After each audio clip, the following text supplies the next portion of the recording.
സത്യത്തിൽ ഇപ്പൊ അവര് ഒഫീഷ്യലായിട്ട് പറയുന്നുണ്ട്. ബഹുമാന്യനായ മന്ത്രി സതീഷ് ചന്ദ്ര DC ഇപ്പൊ 5 തുടരുന്നുണ്ട്. ഇപ്പൊ 5 മിനിറ്റ് കൊണ്ട് നിങ്ങളെ കാണും. ഔദ്യോഗികമായി മിനിസ്റ്റർ ചർച്ച നിങ്ങളോട് പറഞ്ഞു. അപ്പോൾ 5 മിനിറ്റിനുള്ളിൽ തന്നെ കാണാൻ പറ്റും. ഇന്നത്തെ തീരുമാനം അറിയിക്കാൻ പറ്റുമെന്നാണ് പറയുന്നത്. അപ്പോൾ തുടരണമെന്ന് ആവശ്യപ്പെട്ടിട്ടുണ്ട്. നേരത്തെ നമ്മൾ പറഞ്ഞത് തന്നെയാണിത്. കേരളത്തിന്റെ ആവശ്യം ഇത് തുടരണമെന്നാണ്. കേരളം ആവശ്യപ്പെടുന്ന അത്രയും നേരം ഇത് തുടരാമെന്ന് ശ്രീധര കർണാടകം പറയുന്നുണ്ട്. ഇവിടുത്തെ കളക്ടർ അവര് തുടക്കം തൊട്ട് എനിക്ക് തോന്നുന്നു അവരിവിടെ വന്നിട്ട് എടുത്തിട്ടുള്ള ആദ്യത്തെ ദൗത്യമാണിത്. അവരും കേരളത്തിന്റെ ആവശ്യം കേരളം അങ്ങനെ പറയുകയാണെങ്കിൽ അവരത് കണ്ടിന്യൂ ചെയ്യാൻ തയ്യാറാണെന്ന് അവരും പറയുന്നു. അപ്പോൾ ഇനി എന്ത് എന്നുള്ളതാണ്. പ്രകൃതിയുടെ മാറ്റം ഒന്നും സംഭവിക്കുന്നില്ല. ഗംഗാവല്ലിപ്പുഴ അതിന്റെ ആ വലിയ രൗദ്രഭാവങ്ങൾ തെല്ലൊന്നൊതുക്കുന്നുവെങ്കിലും ഇപ്പോഴും ഒരാൾക്ക് സുഗമമായി കടന്നു ചെല്ലാവുന്ന അത്ര സൗകര്യപ്രദമായിട്ടല്ല അവിടെ നിൽക്കുന്നത്. രൗദ്രരൂപിണി തന്നെയാണ്. ഒഴുക്ക് ഇന്നലെ നോക്കുമ്പോൾ ഒഴുക്കിന് ചെറിയ കുറവ് വന്നിട്ടുണ്ട്. പക്ഷേ ഇപ്പോഴും സാമാന്യം ഒഴുക്ക് പുഴയിലുണ്ട്. സാധാരണ മഴക്കാലത്തുണ്ടാവുന്ന അതേ ഒഴുക്ക് തന്നെ ഇപ്പോഴുമുണ്ട്. അപ്പോൾ ഈ താഴേക്ക് ഇറങ്ങുക എന്നുള്ളത് പ്രശ്നം, അതായത് ബുദ്ധിമുട്ടുള്ള പ്രശ്നം എന്നല്ല, ബുദ്ധിമുട്ടുള്ള കാര്യമാണ്. ഇന്നലെ ഈശ്വർ മാൽപേ പറഞ്ഞ ചില കാര്യങ്ങളൊക്കെയുണ്ട്. അത് വലിയ ബുദ്ധിമുട്ടുണ്ടാക്കുന്നുണ്ട്. ഇതിപ്പോ നേവിയുടെ ബോട്ട്, നേവിയുടെ അതായത് ഇപ്പൊ നേവിയുടെ ബോട്ട് എഞ്ചിൻ ഓഫ് ചെയ്തിട്ടിരിക്കുകയാണ്. പക്ഷെ അത് നീങ്ങുന്ന ഒരു സ്പീഡ് കണ്ടോ, അതാണ് ഈ ഒഴുക്ക് ഇപ്പോഴും കുറഞ്ഞിട്ടില്ല എന്ന് പറയാൻ ഒരു പ്രധാന കാരണം. NDRFന്റെ ബോട്ട്, ഈ ബോട്ട് തന്നെ നേരത്തെ കുറച്ചപ്പുറത്ത് ഈ നീറ്റിലേക്ക് ഇറക്കിയപ്പോൾ ഏതാണ്ട് ഒരു കഷ്ടി ഒരു 500 മീറ്ററെങ്കിലും അതിന്റെ എഞ്ചിൻ പ്രവർത്തിക്കാതിരുന്നപ്പോൾ അതിവേഗം നീങ്ങിപ്പോകുന്ന കാഴ്ച നമ്മൾ കണ്ടതാണ്. അപ്പൊ ഇപ്പോൾ അവര് ഒഴുക്കിന്റെ പരിശോധനയാണ്.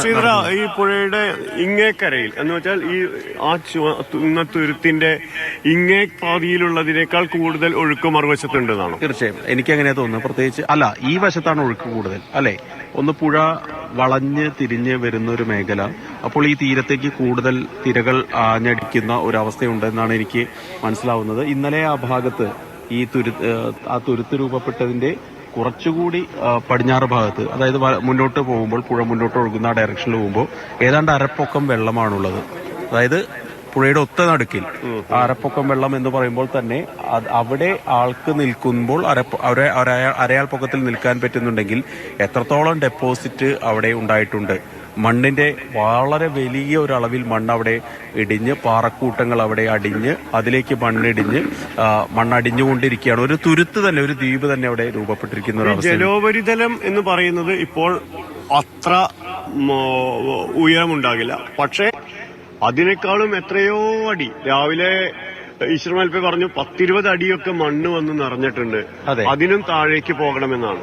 അങ്ങനെയാണെങ്കിൽ ആദ്യം ഒരിക്കൽ കൂടി നമ്മുടെ ഇന്ദ്രപാൽ സാർ പറഞ്ഞ കണക്കുകൾ ഒരിക്കൽ കൂടി ശരിയാവുകയാണ്. ശാസ്ത്രീയമായി അന്ന് അവർ കണ്ടെത്തിയ കണക്കുകൾ ഒരിക്കൽ കൂടി ഇത് ലോഹ കഷ്ണങ്ങൾ കിടക്കുന്നത്, ട്രക്കെന്ന് സംശയിക്കുന്നത് കിടക്കുന്ന സ്ഥലം എവിടെ, അത്തരം കാര്യങ്ങൾ ഒരിക്കൽ കൂടി ശാസ്ത്രീയമായി നമ്മൾ കണ്ടെത്തിയ സ്ഥലം എന്നത് കുറച്ചുകൂടി ശരിയാവുകയാണ്.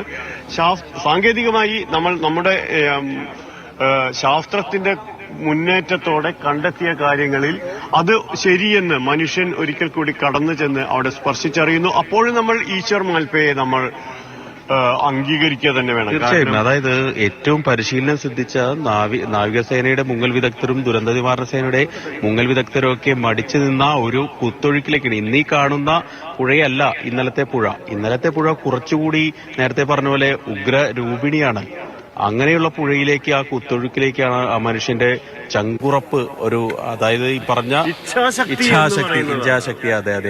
അതായത് എങ്ങനെ അദ്ദേഹത്തിന്റെ വാക്കുകൾ, ആദ്യം നമ്മൾ രാവിലെ അദ്ദേഹത്തിന്റെ പ്രതികരണം എടുക്കുമ്പോൾ വാക്കുകൾ ഞാൻ ശ്രദ്ധിച്ചു. എങ്ങനെ വന്നാലും ഞങ്ങൾ ഇറങ്ങും, വലിയൊരു ആത്മവിശ്വാസം അദ്ദേഹം പ്രകടിപ്പിക്കുന്നുണ്ട്. അതിന് എനിക്ക് തോന്നുന്നു മുൻകാല പരിചയം എന്നുള്ളത്.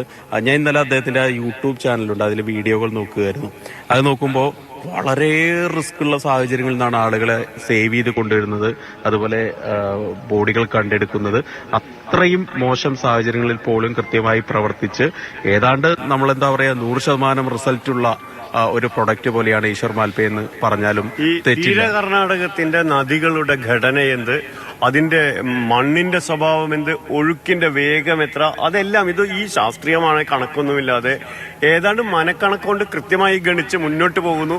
അതാണ് മനുഷ്യന്റെ ഇച്ഛാശക്തി, അനുഭവ സമ്പത്ത്.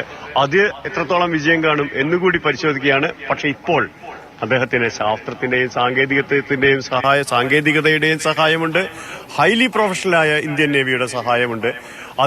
ഇത് രണ്ടും സമന്വയിപ്പിച്ച് മുന്നോട്ട് പോകുമ്പോൾ ഒരു ആഗ്രഹിക്കുന്ന റിസൾട്ട് ഉണ്ടാകുമോ, അത് എത്രത്തോളം കാര്യക്ഷമമായി. കാരണം നമ്മളിപ്പോഴും വലിയ പ്രതീക്ഷകൾ എന്നൊക്കെ പറയുമ്പോഴും നമുക്കറിയാം ഇത്രയും മണ്ണും മരങ്ങളും കല്ലും ഒക്കെ മാറ്റിയിട്ട് വേണം, വയറും ഈ വന്ന് അടിഞ്ഞുകൂടിയിട്ടുള്ള കമ്പികളും ഇതെല്ലാം മാറ്റിയിട്ട് വേണം അവിടേക്ക് എത്താൻ.